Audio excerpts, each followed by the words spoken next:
City food markets are lively, colourful and full of wonderful aromas.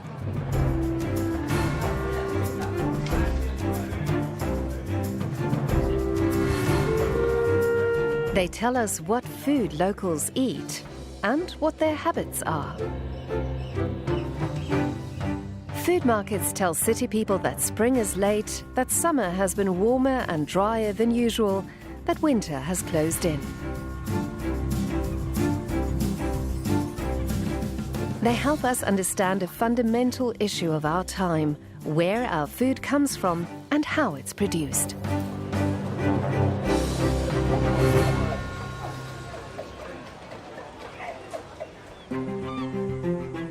The city of Venice has 49,000 residents and hosts nearly 3 times as many tourists every day. That's 3 tourists on average for every 1 resident. Many know the city's squares, the Canal Grande and the bridges going from one sestiere to another. Few know the islands and the lagoon surrounding them. We're all fascinated by its architecture, but also by a life so close to ours and yet so different, where a boat is needed for nearly every errand that must be run.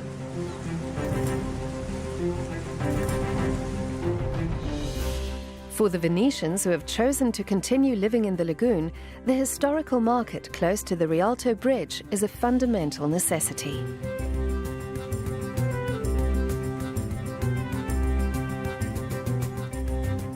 Located in the center of town, it covers a big area which snakes through different squares and calli.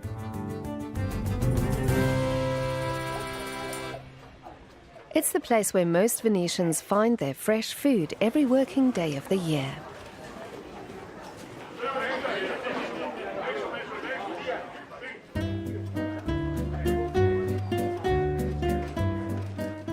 One can find squid, crabs, mussels, baby octopus and a variety of fish inhabiting the lagoon.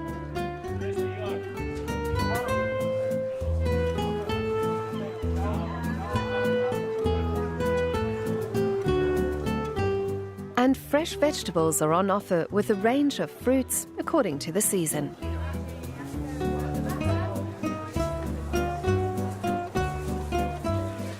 The Rialto market and its 1,000-year-long history are the pride of Venetians. They know the colour, shape and seasonality of the products, which reveal where they come from, as well as aspects of Venice that are lost on most tourists flooding the city.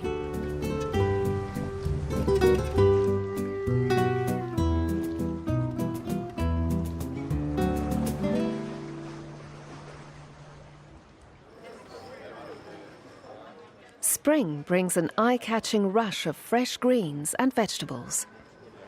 The Roman or the Venetian? The Venetian. Anything else, Signora? These small batches come from the islands in the northern part of the Venetian lagoon. The most beloved are the artichokes.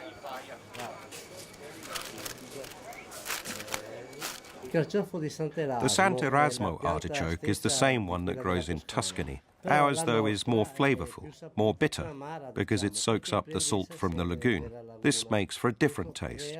But that goes for all our vegetables, not just the artichokes.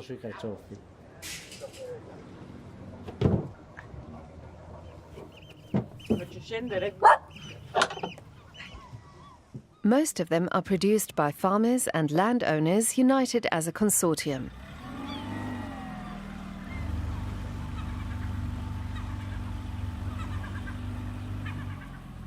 One of them is Goya. She studied to be an architect, but decided to dedicate her life to farming the family plot.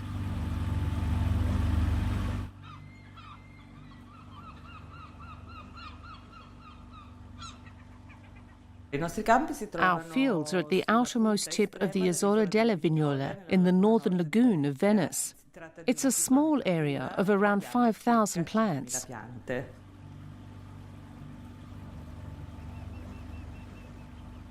For her, farming is a way of getting closer to the environment and the lagoon surrounding her hometown.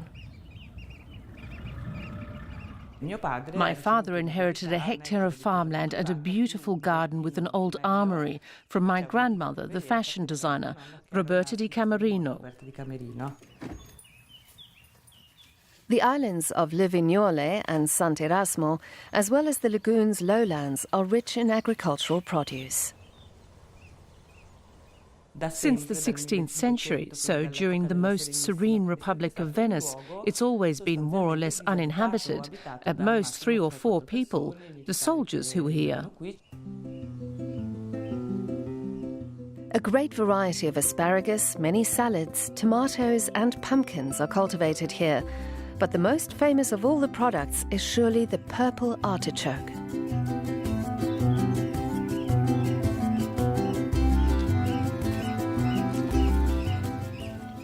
The violet Sant'Erasmo artichoke is special compared to other similar types because it's grown in salty soil. The soil makes the difference.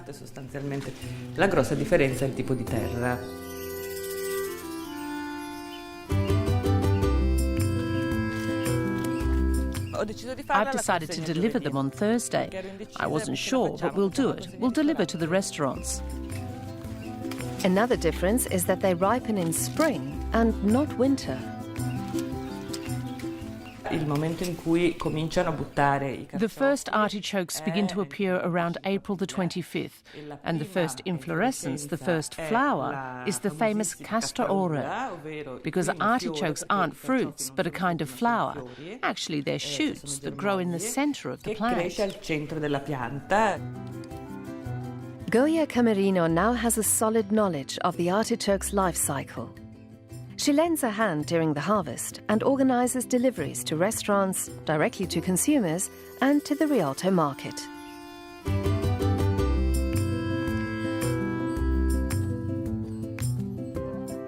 Venetians are so fond of their artichokes, they have different names for the ones first to arrive, which are smaller, for the second, which are bigger and rounder, and these with the long stem, which come in May and end the season.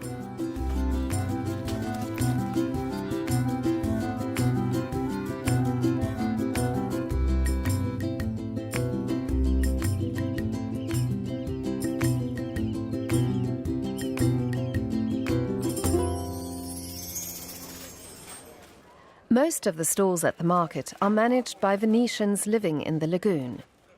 Nerio has been working at the market all his life and has a stall selling seasonal fruits and vegetables. This is our lucky charm. We've had it for 30 years. Sant'Erasmo used to be called the Garden of the Doges because fruit and vegetables came exclusively from there. Not like today, where we get everything every day, any time of the year.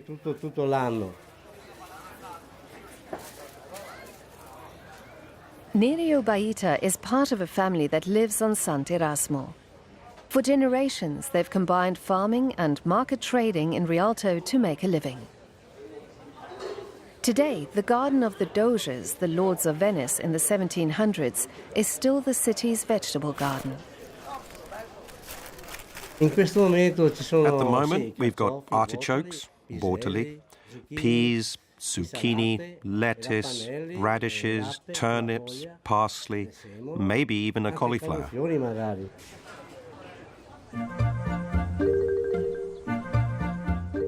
The Venetian lagoon covers 550 square kilometres. It's the Mediterranean's largest wetland. 8% of it is land, the city of Venice and the other islands, 11% is open water and canals, and 80% is mudflats, tidal shallows and salt marshes.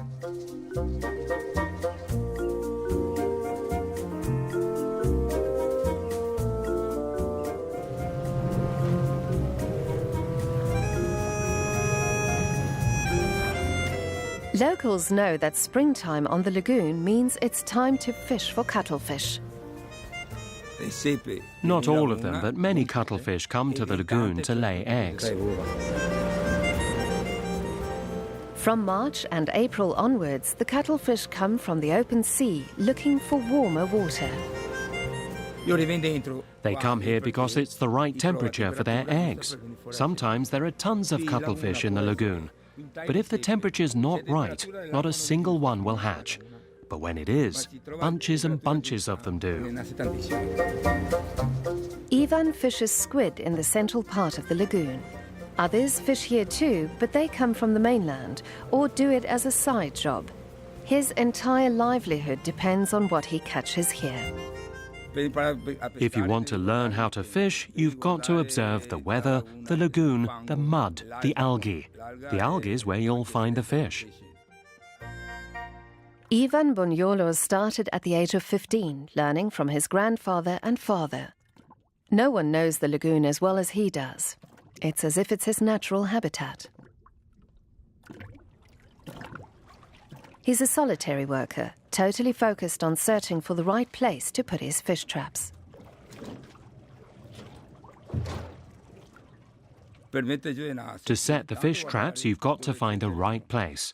Where there's algae, there the cuttlefish reigns. Then you drive in a pole, 15 traps with 4 or 5 meters of twine between them.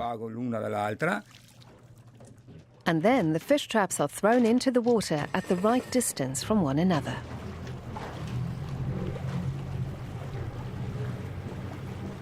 It's got to be tight, otherwise it'll move, and the cuttlefish won't swim inside. That's the most important thing.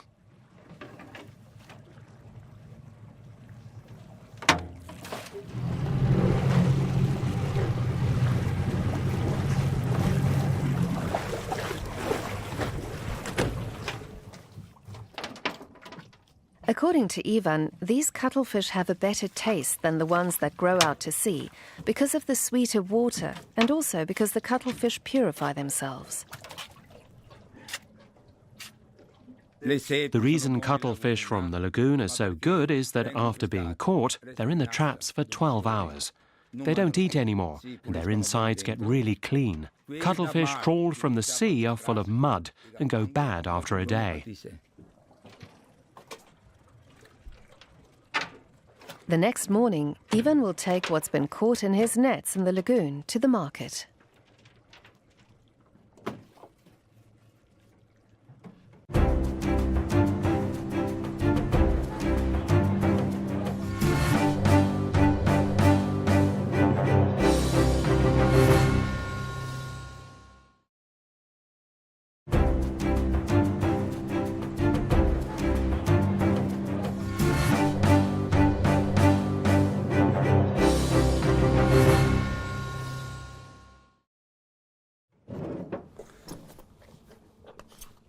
Get a look at that, guys. Towards San Leonardo. Where'd you get them, Ivan? San Leonardo. Perfect lagoons, clean, beautiful. Nino is a fishmonger who travels to the wholesale fish market at Tronchetto Island every morning.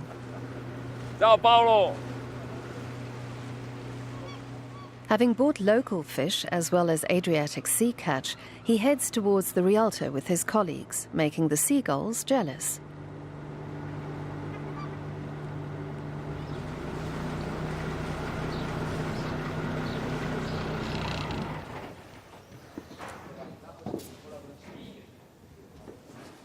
Today he'll sell mainly cuttlefish at his stall. You can tell when a cuttlefish is fresh because it's smooth, not rough. Its eyes must be a beautiful silver, like our own. That's when you know it's still alive.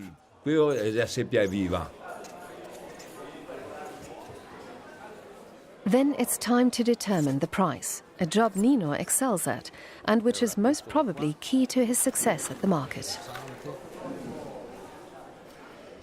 Every day is different. When it's quiet, you've got to lower the prices a bit.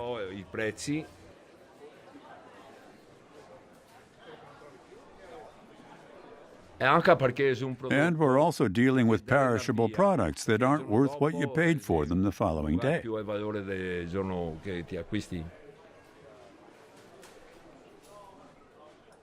What would you like? What's good? Well, shrimp, sea bass, baby octopus, cuttlefish, a bit of everything. The cuttlefish, are they local? Yes, from the lagoon, nice and clean. You make the polenta, I'll take care of the cuttlefish. Then we'll put them together. Fantastic. Marvelous. Thanks. Ermino Nino Zani has spent his whole life selling at the fish market. He knows that quality and the right price are what keep customers coming back. There are always new customers at Nino's stall, but also many others he's known for years. His work is ultimately founded on trust. This time of year, the cuttlefish are a little large. You cut them in two. Fantastic. They're good. And a little extra ink because they shrink a bit later. How wonderful to see it all.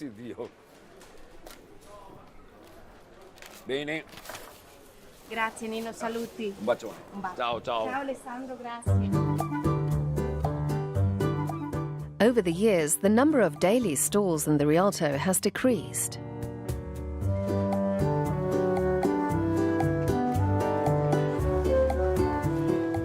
The Herbaria, Naranceria and the Beccaria areas are now more dedicated to cafes and open spaces.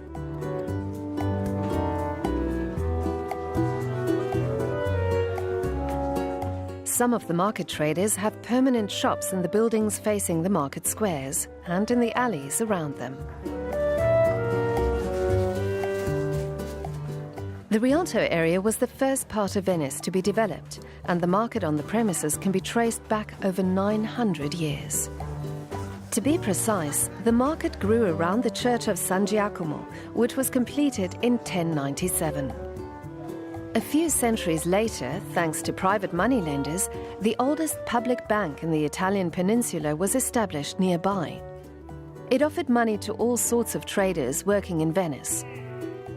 Trading became intense due to a raft bridge crossing the Canal Grande, and then the famous stone bridge with its 2 rows of shops was built.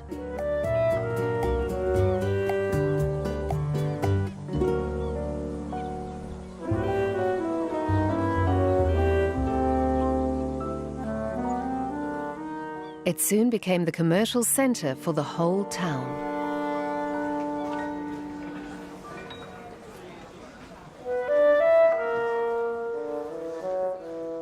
Every store has direct access to the banks of the Canal Grande, where the products arrive and can be easily unloaded.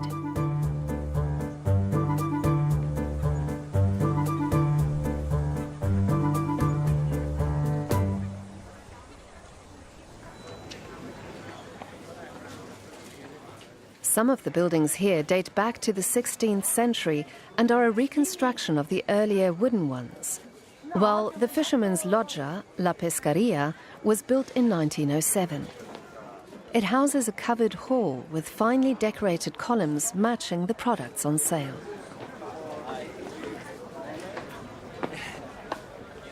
The vendors that have settled in the buildings along the market offer the same products and keep the same hours.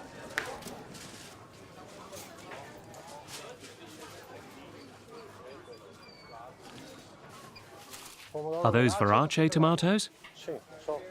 This one here? Or this one? Give me that one. Okay, that enough?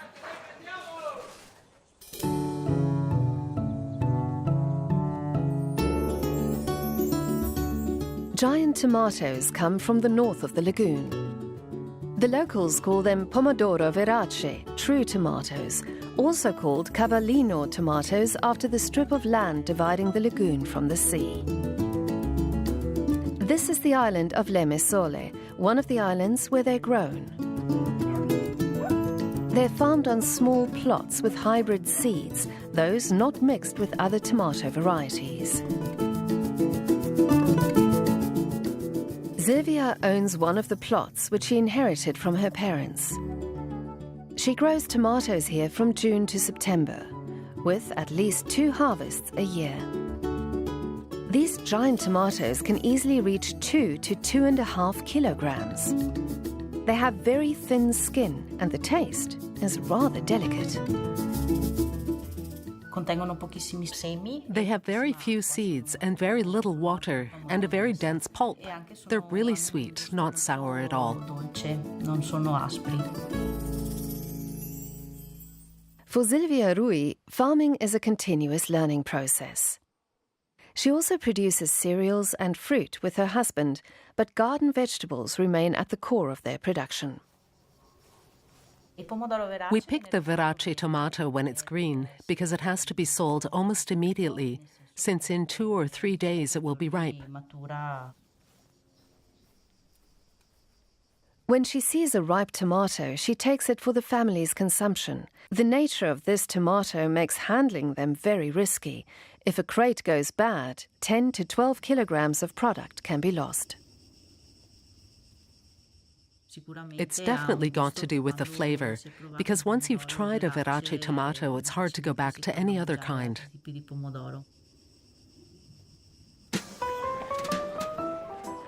In the same market area is a shop that is very well known among Venetians. Here they have all sorts of products from the lagoon, as well as chocolates, sweets, wines, and specialities from all over the world: dried fruits, nuts, teas, spices. Do you need a bag? No, I've got one, thank you. Thank you. Have a nice day. Bye-bye. Venetians know that if they need anything special, this is where they can find it. Igino, his brother, and their mother are always ready to explain their product's provenance and how they can be used. Not easy with over 2,500 of them. Something in which they particularly specialize is spices. We sell around 100 of the most common spices, but in reality, there are at least 1,000.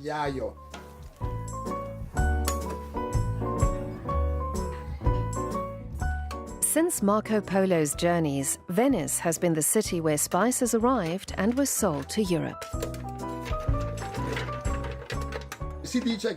They say that Venice was the end of the Silk Road. And it was thanks to this that many particular spices came to be known in the West.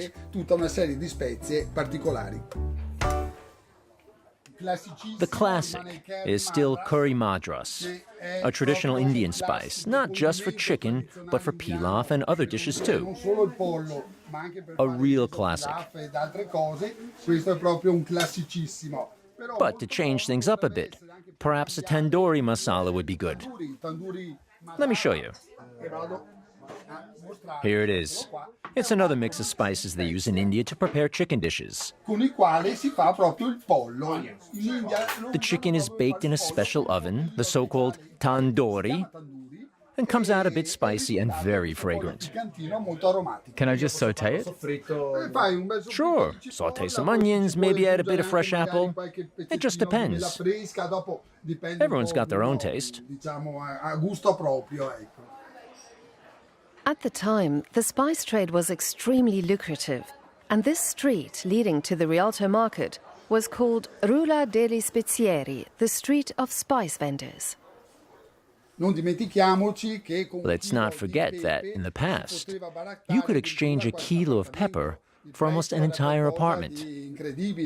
It was incredibly expensive, a priceless product. And today we continue to represent the 1,000-year history of the Rialto market with products reminiscent of specialties from the East.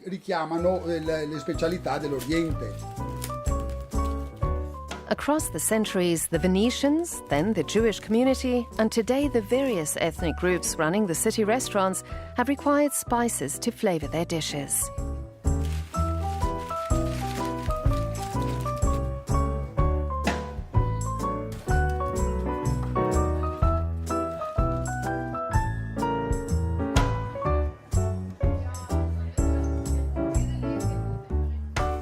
Igino Gino Mascari remains true to the spirit of a city which discovered and brought all sorts of goods from the East. These have been incorporated into local culinary habits, a reminder of the town's unique history.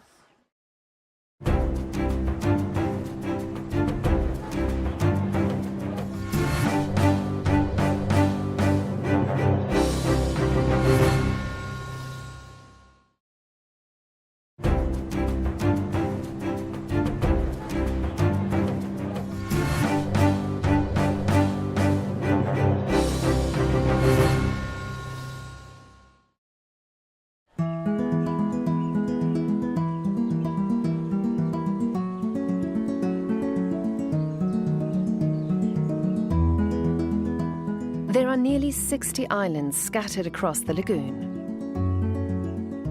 On one of these, the Armenian Mekhitarist fathers have their spiritual center, and they used to own others dedicated to farming.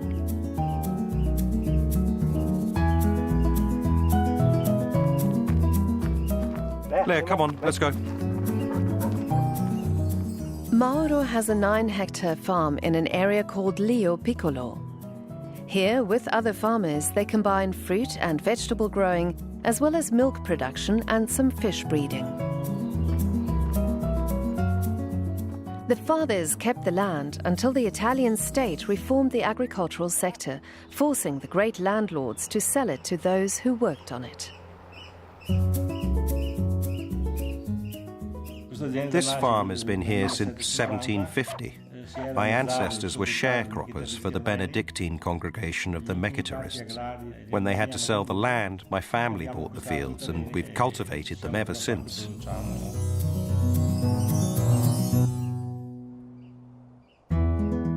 Mauro's family now live off agriculture and the hospitality industry.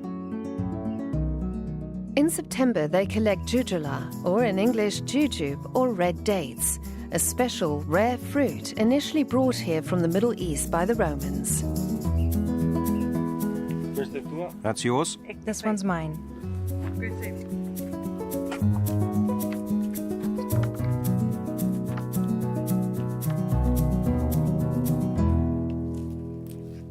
The jujula, Chinese jujube, Chinese date, red date, it's a really robust plant. After the flood of 1966, it was the only one still living.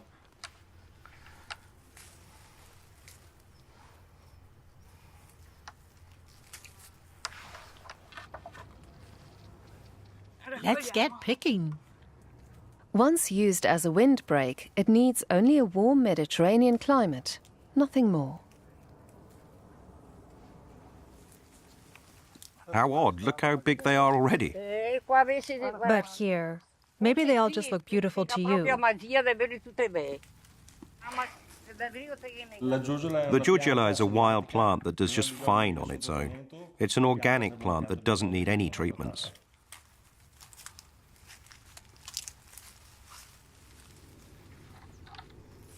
The fruit is a green drupe that goes brown when ripe. It contains 25% sugar, lots of vitamin C, calcium and potassium. Traditionally, it's used to reduce inflammation and coughs, as well as being a diuretic. Get a look at this branch, how big they are already.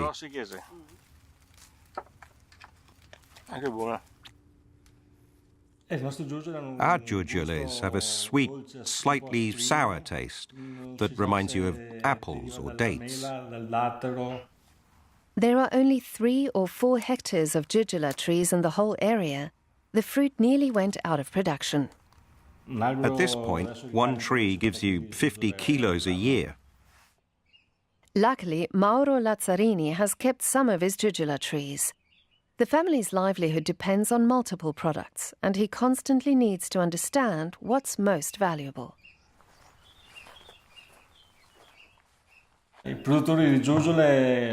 Around here, there are 15 jujula producers. I'm not talking about extensive plantations. We all just have around 15 to 20 trees in our gardens. Given its small size, the best part of their harvest goes to the market, but the rest is also used.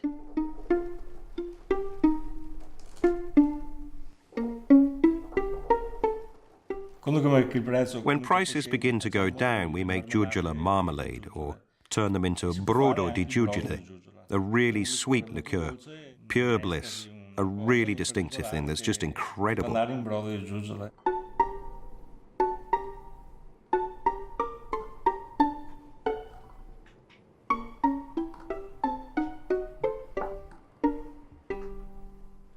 Hey, the last chiodini mushrooms of the season. Today, the fruit is recovering commercially since market customers appreciate its taste and qualities. It's a niche product, but one that Venetians are terribly fond of. Hello, I'd like a bag of these jujole. Can I choose them myself? Have a look there. How much would around 100 grams be? Just a little more.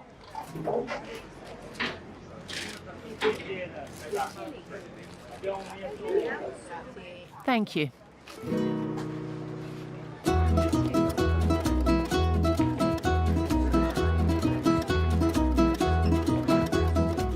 Be it summer or winter, dozens of Baccari, as Venetians call these little bars, can be found around the Rialto market. Some are very special. If anything, a bit of raw fish. That's it. Otherwise, we're fine. Sí, okay. At the morning briefing, Matteo tells his father what he still needs for the day. It's his turn to go to the market. The good thing about having the market just 50 meters from here is that I can have a look, a touch, and examine everything I buy. I don't know anyone who has as much experience as my father. The market is his world, and no one can take that away from him. Matteo's father opened the family osteria many years ago and has always fetched his supplies from the market. He knows the Rialto market very well, especially the fish. You have more? Can you show me? Today he needs canocce, known in English as mantis shrimps. These have been caught around Giorgia on the southern tip of the lagoon. Give me this one, it's going right in the pot. Ciao, thank you.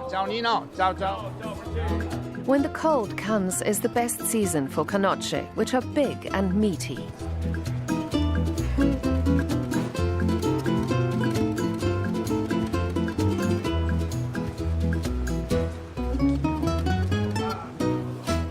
I've done the shopping. Fantastic, like always, still really fresh and lively.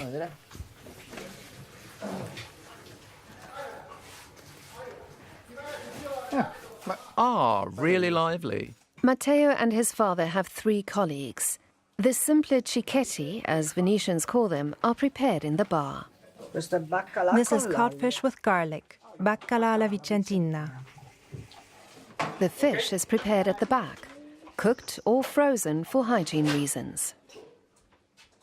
When my father first opened his restaurant, we served much more traditional dishes, from creamed cod to, more than any other kind of marinated fish, sardines in sour, boiled meat, cold cuts, and our local suppressor salami.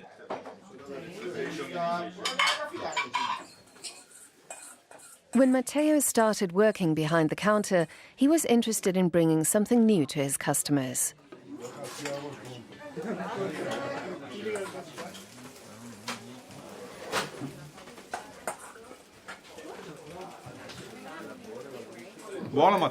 This is really good, Matteo. What is it? And this sauce, is it mayonnaise? Tuna, cuttlefish ink mayo, a slightly spicy sauce. And I mean, real cuttlefish ink, not the fake kind. Oh, it's good. This one here's a little bit spicy. I added just a dab of sweet and sour sauce. Many Venetians still want their basic cicchetti, but some give in to the variety and appearance of Matteo's.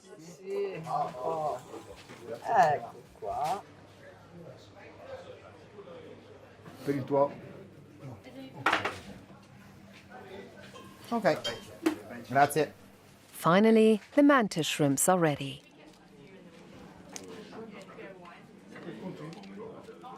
Raw canoccia shrimp is really unique, hard to describe. You can combine it with green cabbage, radicchio, or even Savoy cabbage if you want. When it's cooked, it has its utterly own texture, meaty and sweet. You can play around a bit more easily.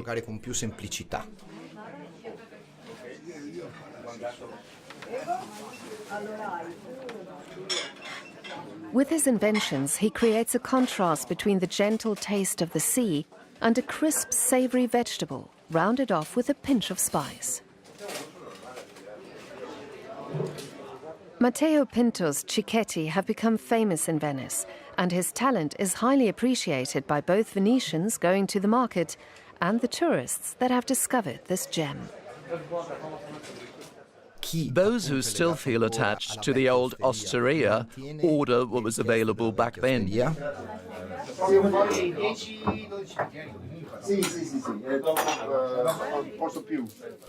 Those who order different things are a bit more curious.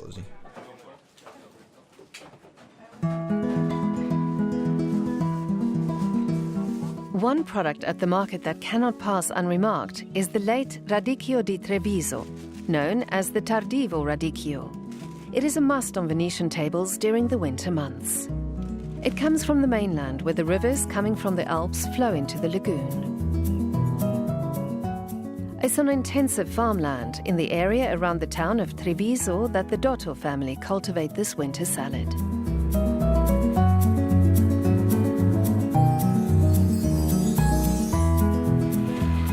How many boxes? 2, 3?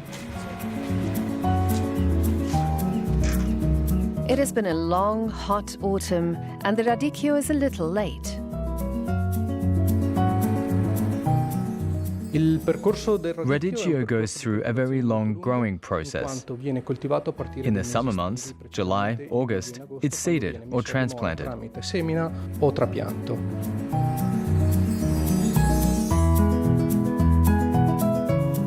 Radicchio is a chicory, and as with all chicories, it has a bit of bitterness with earthy mineral tones. It's typically harvested in the cold months, so from November to February. The season ends in March, April.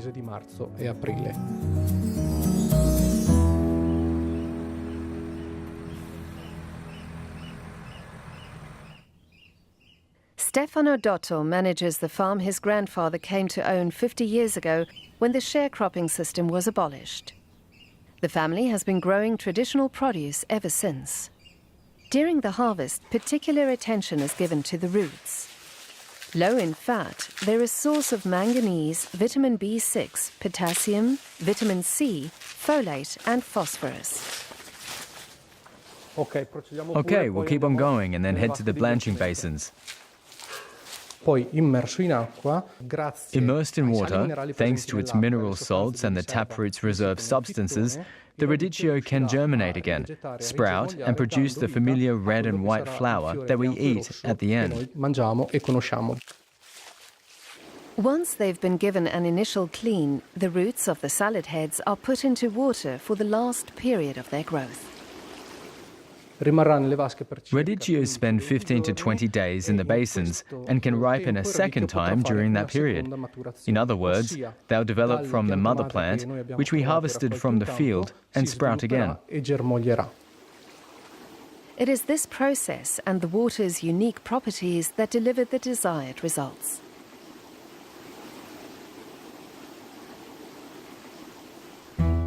In this area, there is natural spring water. This spring water penetrates the soil and the dolomites and then resurfaces in this area. That's why the radicchio has a very rigid production protocol. Production regulations precisely define where this radicchio can be grown. It extends over the 3 provinces of Treviso, Padua and Venice, and is bordered by the Sile, the longest groundwater-fed river in Europe.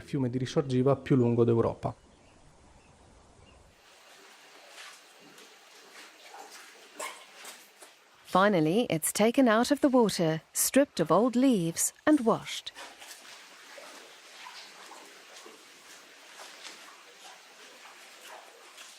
Radicchio is the winter salad for the people of Veneto, especially in the winter months.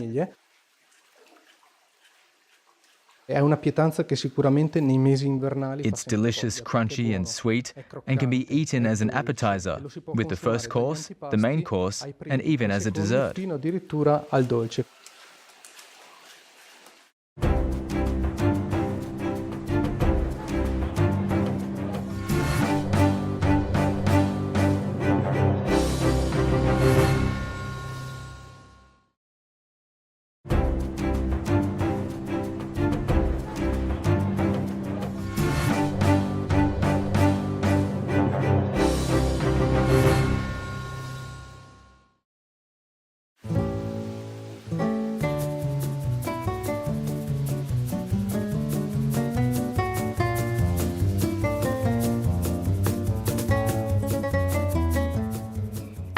architect with a passion for food, Marta has made it her job. She lives in the city and is one of the most qualified experts in its culinary history. Nearly every day, whatever the weather, she visits the Rialto market. Ciao, how's it going? Nice sardines. Are they local? Can you give me around 30? Nice fat ones. We go to the Rialto market almost daily. We know all the vendors by name and vice versa.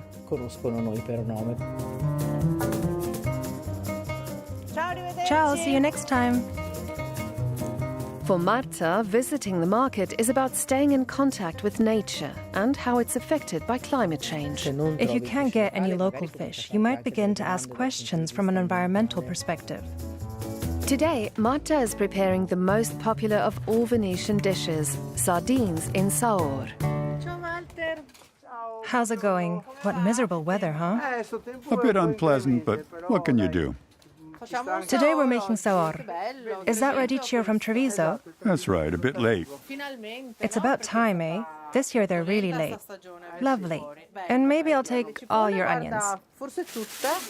Good. 2, 4... And then 6 of these beautiful curly radicchios. Many things come together in the kitchen, and memory and culture play a very important role. Today, people often talk about fusion cuisine, but as far back as the 6th century, Venetian cuisine was using ingredients that came from unimaginable distances for the time. Anything else? No, that's enough for today. Thanks. Close to the market, Marta buys other ingredients she needs for her saor.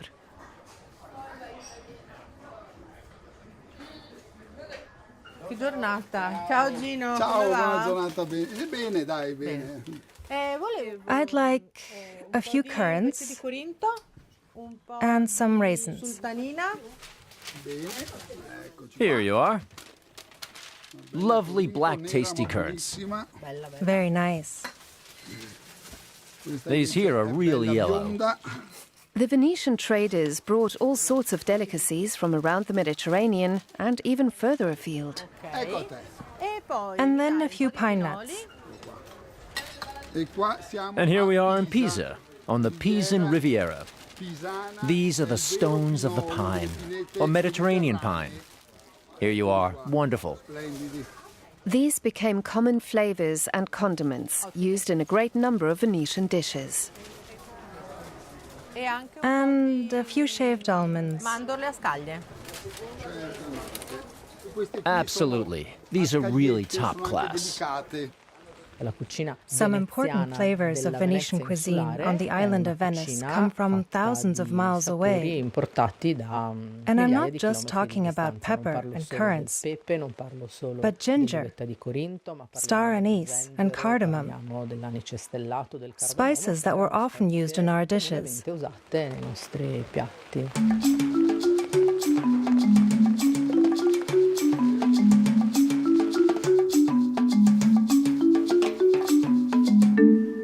Marta Mio now teaches historical Venetian cuisine, runs a cooking school, and prepares dishes for events where the food is part of the city's history, just as its buildings are.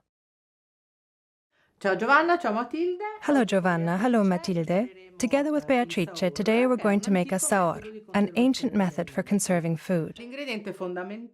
The most important ingredient for saor is the onion. The Venetians had to travel many miles by ship for their conquests and for their trade. Saor allowed them to keep their food and ingredients for long periods of time.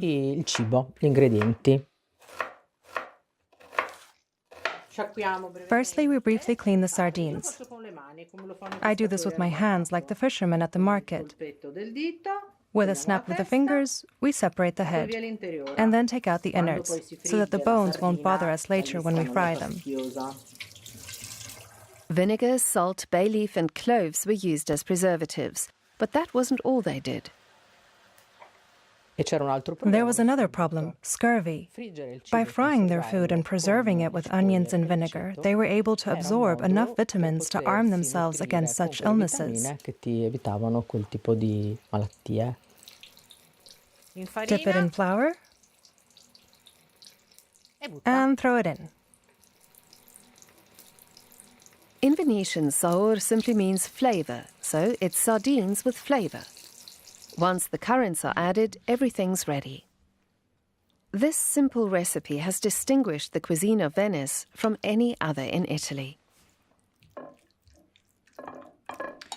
Now you can put the sardines next to one another and then cover them up again with onions. It is said that this dish was created in the 1300s. But one thing that's sure is that it's still eaten constantly, both as a main dish and as a cicchetto. Marta believes this tradition must be kept alive, and it is also important to reinterpret it and experiment. So instead of sardines, she's now using radicchio. This time sultanas, which are sweeter, are added to the onions.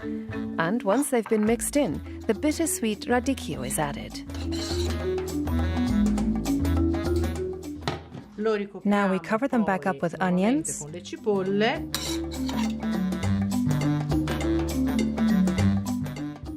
and the almonds.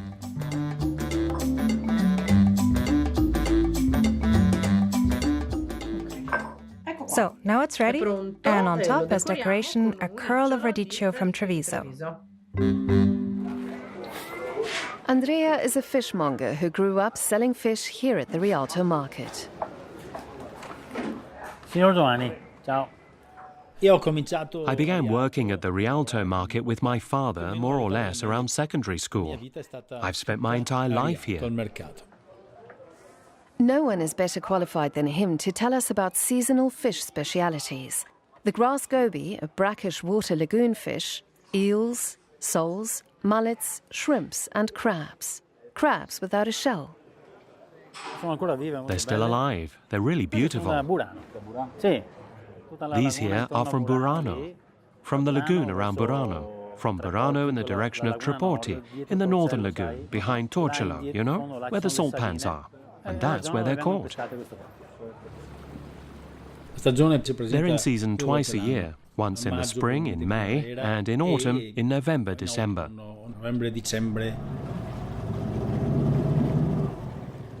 The moeca is a crab that's molting. The shell underneath is still really soft and has yet to become hard. During this phase, they're called moeche. These small crabs are fished and then sorted by moecanti, specialized fishermen from the Venetian lagoon, whose profession was already acknowledged by the time of the Serenissima in the 1700s. Today, only a handful are still familiar with the job. The moecanti selects the good ones, the boni, who will molt in a few days, the spintani, who still need a few weeks, and the mad ones, which either don't molt or have already started forming a new shell. It can take years to learn how to recognize the good ones. And it's a stage that fishermen keep an eye on because moeca sell very well and are prized. Then he places the good ones and the spintani in different containers, dipped into the water so that they can keep on growing. He controls them daily. He takes out the molting crabs and lets the others keep growing.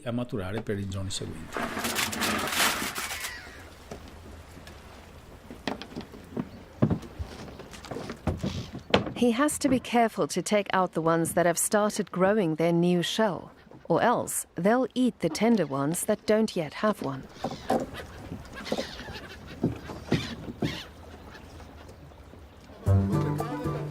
That's about 400 grams. That's perfect. Okay, that's enough. What do you think? Yeah. Okay. Cooking these crabs is very easy and takes mere seconds. But not all Venetians agree on the best way to do it. The moeke are eaten in the classic way, dipped in flour and fried. Some people coat them in egg first, but I prefer to coat them in flour only. They're fried very briefly and then eaten immediately, hot and crisp.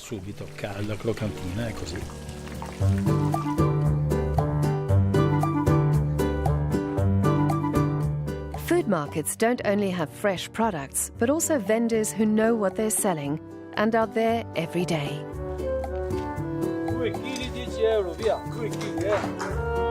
Andrea Villot thoroughly believes in the richness and uniqueness of the Venetian lagoon, as well as the importance of the Rialto food market.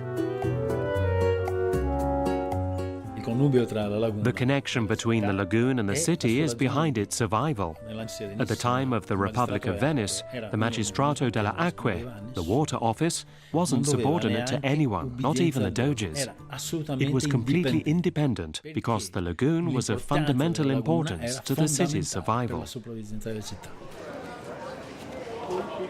Andrea is an active promoter of the Rialto Market Association and believes that there is tourism in Venice that can actually help the city find a balance between residents and foreigners. Here in Venice, there's a very important cultural movement. Not only dyed-in-the-wool Venetians who were born here, but people from all over the world, who in the meantime have become more Venetian than we Venetians, because they want to become a part of the local culture and share it with others.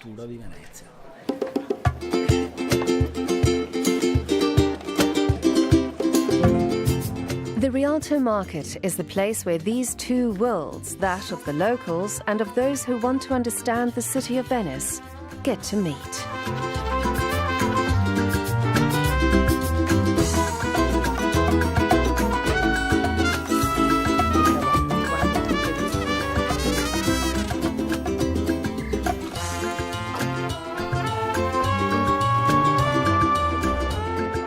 Tredicesima.